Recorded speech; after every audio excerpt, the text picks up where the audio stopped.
Këmbë bretkose, gjallë, verë e bardhë, hudhër dhe lëkurë portokalli, pak krip dhe piper.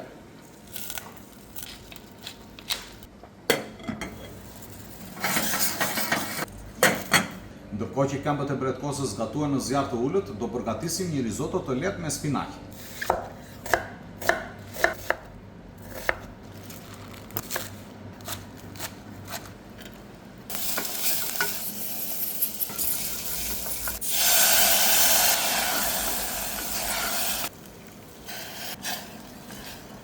Këtu kemi 2 shparguj të prerë në copa të vogla.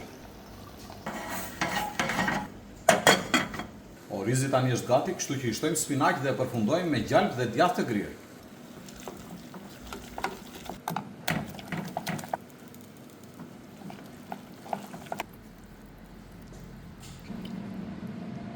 Do t'i shtojmë tani sipër këmbët e bretkosave dhe do t'a përfundojmë me domate të pjekura.